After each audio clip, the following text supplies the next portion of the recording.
রেজওয়ানুর রহমান হৃদয় জানতে চেয়েছেন, স্বামী স্ত্রী কিংবা স্ত্রী স্বামীর লজ্জাস্থানে উত্তেজনাবশত মুখ লাগাতে পারবে কিনা। এটা ঘৃণ্য কাজ ইসলামী শরিয়াতে। এটি আর কিছু না হলো মাকরুহ, কমপক্ষে হারাম সরাসরি না হলো মাকরুহ, অপছন্দনীয় কাজ। রহমান মিজান জানতে চেয়েছেন, মৃত ব্যক্তি লোন রেখে মারা গেছে, আমাদের করণীয় কি। আর ব্যাংকের লোন কিস্তি হিসাবে দেওয়া হয়। মৃত ব্যক্তি লোন রেখে মারা গেলে তার যদি সম্পদ থাকে, সেই সম্পদ থেকে তার লোন পরিশোধ করার ব্যবস্থা করতে হবে। যদি তিনি কোনো সম্পদ লোন পরিশোধ করার মতো রেখে না যান, তাহলে সেক্ষেত্রে যা রেখে গেছেন সেগুলো দেওয়ার পরে উদ্বৃত্ত যে লোনটা আছে সেগুলো ওয়ারিশদের সামর্থ্য থাকলে তারা তার পক্ষ থেকে পরিশোধ করবেন। আর যদি সামর্থ্য না থাকে, পরিশোধ করবে বলতে করাটা তাদের জন্য জরুরি নয়, করাটা তাদের জন্য উত্তম, উচিত। যদি তারা না করেন তাহলে সেক্ষেত্রে তাদের কোনো গুনাহ হবে না। এর জন্য দায়ভার সংশ্লিষ্ট ব্যক্তিকে বহন করতে হবে। যদি আপনি আইডি দিয়ে প্রশ্ন করেছেন আকিকার গোশত কয় ভাগ করতে হবে, কোনো নির্দিষ্ট ভাগ করা জরুরি নয়। তবে কোরআনে কারিমে আল্লাহ সুবহানাহু ওয়া তাআলা কোরবানির গোশতের ক্ষেত্রে যেটা বলেছেন, ফাকুলু মিনহা ওয়া আতিমুল কানিআ ওয়াল মুতারা, তোমরা নিজেরা খাও এবং সাধারণ যারা মানুষের কাছে চেয়ে বেড়ায় না তাদেরকে দাও, আবার যারা অভাবী গরিব মানুষের কাছে চায় বাধ্য হয় তাদেরকেও দাও। অর্থাৎ নিজেরা খাওয়া, আত্মীয় স্বজনকে দান করো, গরিবকে দান করো, এরকম 3 ভাগে ভাগ করা মুস্তাহাব।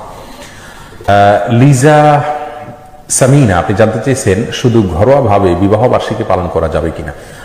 স্বামী স্ত্রী মিলে যদি ওই দিন উপলক্ষে বিশেষ কিছু করেন, সেটাকেও কোনো নিয়মিত আমল না বানাইয়া হঠাৎ মনে হলো তারা বিশেষ কিছু আনন্দ নিজেদের মধ্যে করলেন, হতে পারে।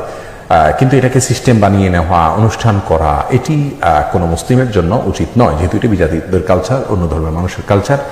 আমাদের নিজস্ব কালচার এবং সংস্কৃতি রয়েছে, সেই দিকটাতেই আমাদের অনুসরণ করা উচিত।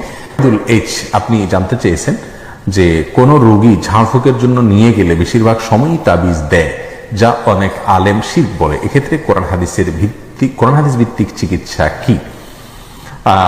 কোন রোগী ঝাড়ফুঁকের জন্য নিয়ে গেলে যারা তাবিজ দেন, তাবিজ দেওয়া এবং নেওয়া এটা রাসূল আকরাম সাল্লাল্লাহু আলাইহি ওয়াসাল্লাম সুন্নাহ সম্মত কোনো কাজ নয়। তিনি ঝাড়ফুঁক করেছেন, ঝাড়ফুঁকের দিকে আমাদেরকে অগ্রসর হতে হবে।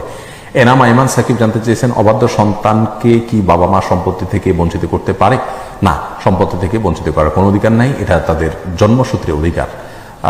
মা বাবা সন্তান অবাধ্য হলে তাদের গুনাহ বোঝা তারা বহন করবেন, কিন্তু তাই বলে মা বাবা তাদেরকে বাধ্য করতে পারবেন না, বঞ্চিত করতে পারবেন না, এটা না জায়েজ। আমাদের সমাজে প্রচলিত আইনে হয়তো এটা রয়েছে, তেজ্যপুত্র করা, ইসলামে এটা জায়েজ নাই।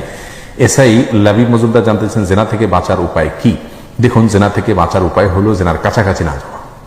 কাছাকাছি না যাওয়া, যার সাথে কথা বললে, চ্যাট করলে, ফ্রেন্ড লিস্টে থাকলে জেনার দিকে আহ্বান হতে পারে, অগ্রসর হতে পারেন, সেখান থেকে দূরে থাকতে হবে। এটা হলো সবচেয়ে বড় বিষয়, মুত্তাকিদের সঙ্গে থাকতে হবে। এমনি মিরাজ হোসেন জানতে চেয়েছেন, বিয়ের দেনমোহর বাকি রাখা যাবে কিনা। যাবে, হারাম হবে না। অনেকে মনে করেন যে বাকি রাখলে স্ত্রী হালাল হবে না, বিষয়টা সেরকম না। তবে হ্যাঁ, স্ত্রী বিয়ের রাতে, বাসর রাতে স্বামীকে মহারণা দিতে বাধ্য করতে পারেন, সে অধিকার স্ত্রীর আছে। কিন্তু যদি প্রথমবার স্ত্রী বাধ্য না করেন, তাহলে পরবর্তীতে আর স্ত্রী তাকে মহারণা মানে তৎক্ষণাৎ পরিশোধ করার জন্য বাধ্য করতে পারেন না। রেজওয়ানুর রহমান হৃদয় জানতে চেয়েছেন, স্বামী স্ত্রী কিংবা স্ত্রী স্বামীর লজ্জাস্থানে উত্তেজনাবশত মুখ লাগাতে পারবে কিনা।